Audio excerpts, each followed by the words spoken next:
Bonsoir à toutes et bonsoir à tous. 14e, c'est-à-dire 14e, ça fait 2 fois 7. C'est drôle. 14e, c'est-à-dire. Ce soir, on va revenir un peu sur les peurs. Les peurs de la maman d'Amélie avec un dessin de sa fille, la fille d'Amélie, mais sans haïku cette fois-ci. Ensuite, il y aura les synchronicités de Valls.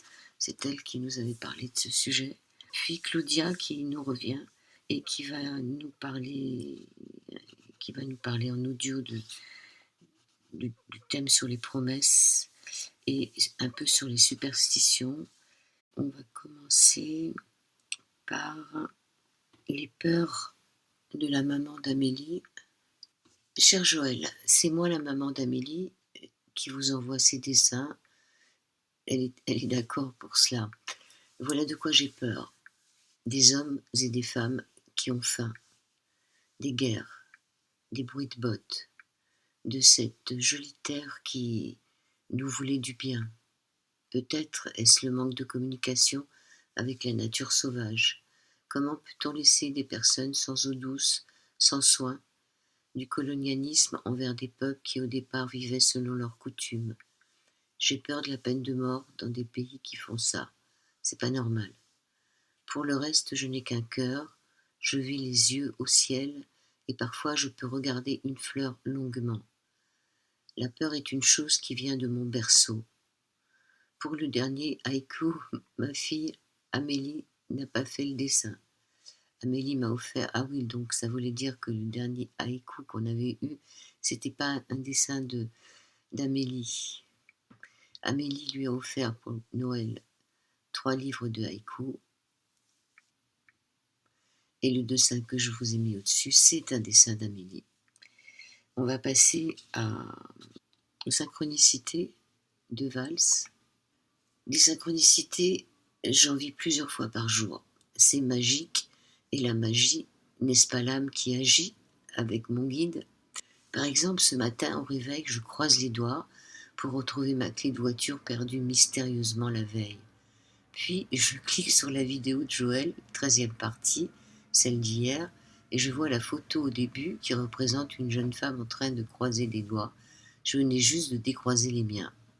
En 2020, j'étais en train de peindre un ciel avec des nuages sur une grande planche en bois face à la fenêtre grande ouverte devant moi.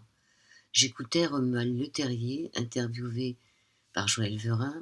Il parlait de synchronicité et faisait référence au scarabée doré de Carl Gustav Jung, qui est devenu le symbole de la synchronicité.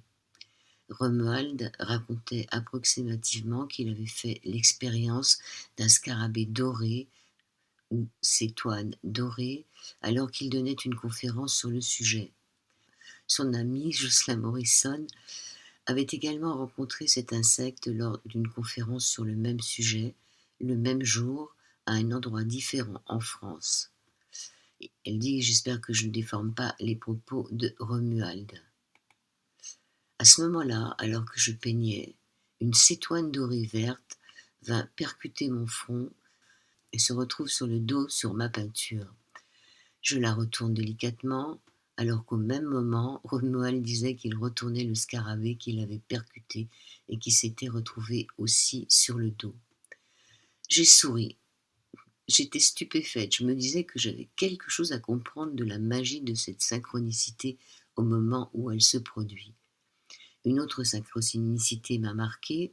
Dehors, sur mon établi, je commençais à sculpter un personnage en bois, une caricature de M, Mathieu Chédid, car le morceau de bois pour la tête que j'avais trouvé avait déjà une forme de M, comme sa coupe de cheveux. Au bout d'un moment, je décide de faire une pause café. Je rentre dans la maison, j'entends M dans mes enceintes qui chantait ces mots « Caricature-moi ». Charlie sur l'album Un homme seul. Étonnant, non? Merci Joël. Alors on va passer à... On reviendra sur les scarabées après, mais je vais vous passer les audios de Claudia. Alors, l'audio... Bonjour Joël, bonjour à toutes, bonjour à tous. Sur le thème de la promesse, n'est-ce pas un véritable engagement envers soi-même de se promettre de faire des choses, de se promettre d'être bien, de se promettre de ne pas rater les choses. Ce qui est important, c'est la promesse envers soi-même de bien se traiter, de s'aimer, de ne pas s'oublier, de réaliser les rêves de sa petite fille intérieure. Ça n'a pas toujours été le cas et ce n'est pas souvent le cas.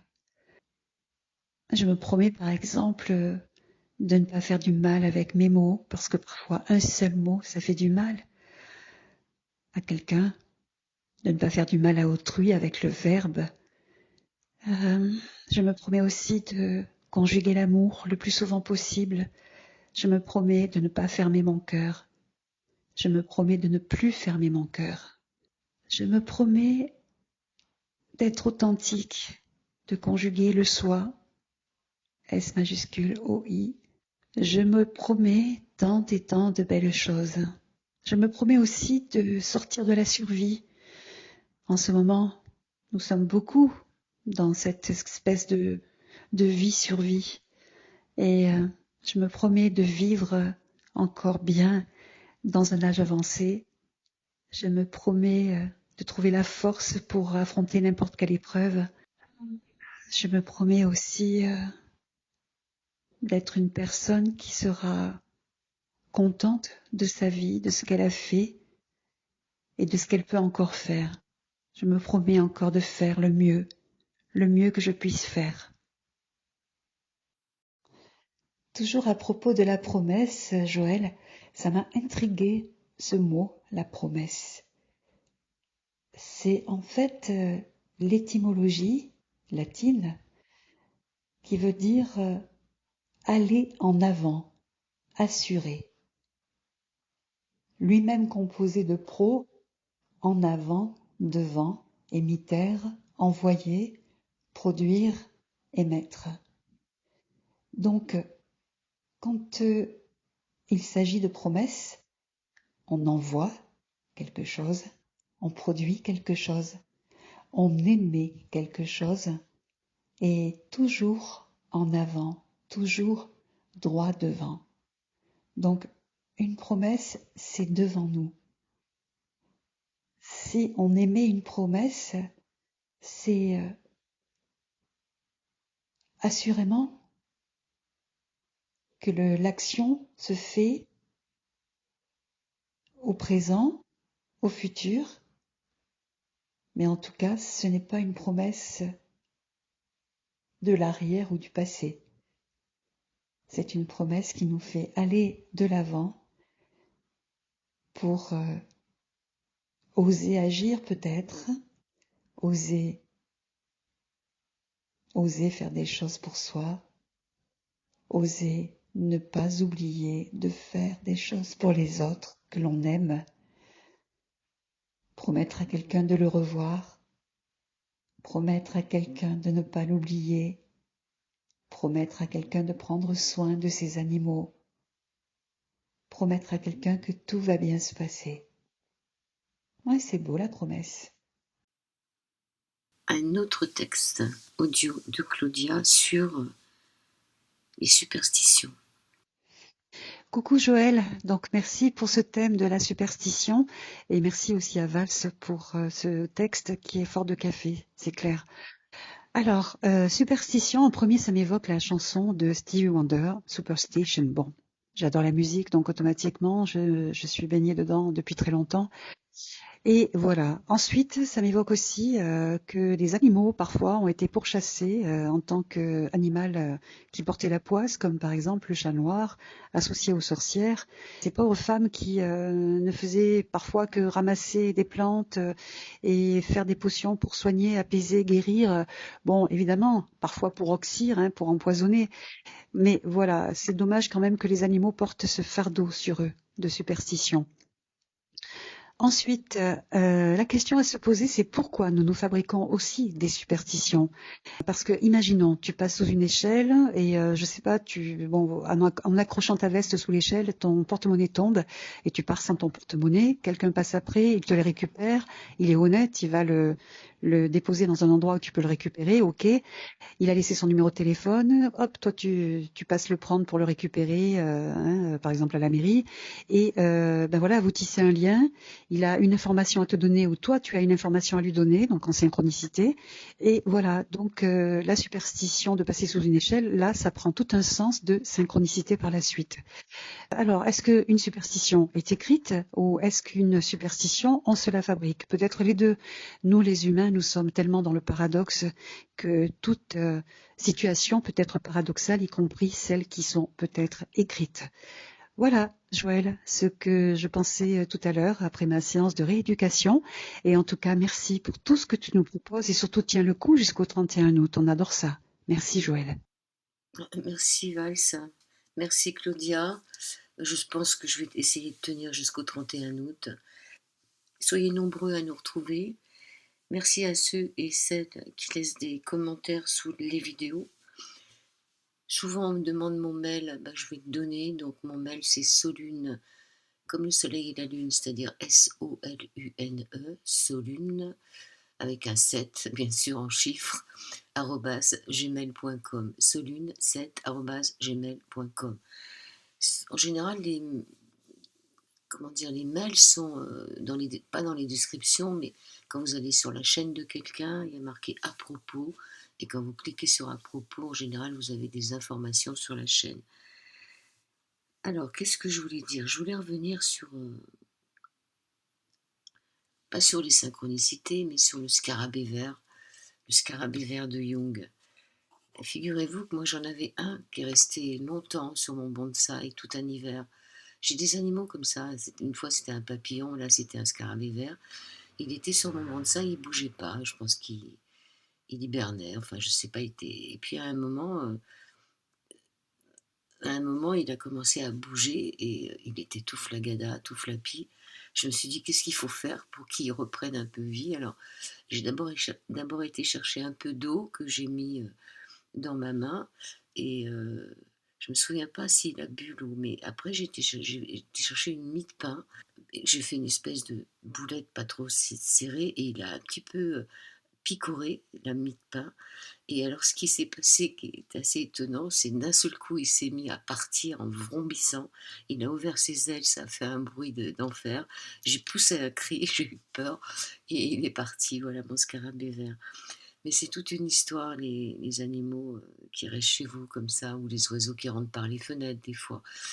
Voilà. Et en ce qui concerne les scarabées aussi, je me souviens que dans la maison de campagne, comme elle n'était pas habitée du tout, mais qu'on y avait été l'été, quand je suis revenue dans l'hiver, il y avait tout un tas de scarabées morts dans la maison, mais vraiment à ramasser à la pelle. Et une autre fois, c'était des coccinelles aussi qui étaient à ramasser à la pelle. Voilà, donc tous ces insectes qui viennent mourir chez vous, c'est quand même assez étonnant, quoi. Donc merci à tout le monde, merci à la maman d'Amélie, merci à Amélie, merci à Claudia, merci à Valls. Et puis soyez nombreux, nombreuses à nous envoyer vos textes. Je vous rappelle comment ça fonctionne. Vous pouvez le faire en audio comme le fait Claudia. Vous pouvez le faire en écrit comme le font Valls et comme le font la maman d'Amélie. Voilà, moi je vous les lirai. Et c'est amusant parce que finalement, on est en été, c'est l'été, il fait beau, donc on a un peu de temps pour ceux qui sont en vacances. Et puis pour ceux qui ne sont pas en vacances, ils ont du temps aussi, donc c'est valable pour tout le monde. Qu'est-ce que je voulais? Le prochain thème, alors le prochain thème, je pensais à un thème qui est pas très, très porteur, et pourtant, je pensais le thème de l'aumône. Est-ce que vous faites l'aumône? Est-ce que vous donnez l'aumône? Est-ce que vous donnez à tout le monde? Est-ce que vous donnez souvent? Est-ce que... Enfin voilà. Qu'est-ce que c'est que l'aumône? Essayez de faire des textes sur l'aumône. Ça peut être celui qui est à la sortie de l'église ou même à la sortie de la boulangerie. Il y en a plein. Ou à la sortie du magasin d'alimentation.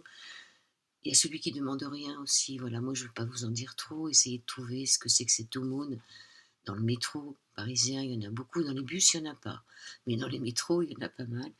Voilà, dans les trains de banlieue aussi, mais en général, ils descendent avant que le train reparte. Prochain sujet, l'aumône. Je vous embrasse tous, je vous fais de gros bisous, je vous dis que le soleil accompagne vos pas et que la pluie cesse un peu parce qu'on en a marre là. On en a marre en ce moment. Je veux dire, il fait humide, ça. Il y a des giboulées de Mars en mois de juillet et donc j'espère que ce fameux réchauffement climatique, moi ça m'amuse. Voilà, donc je vous dis à bientôt, à demain si vous le voulez bien. Que le soleil accompagne et berce nos pas. Pas les nuits, mais les pas.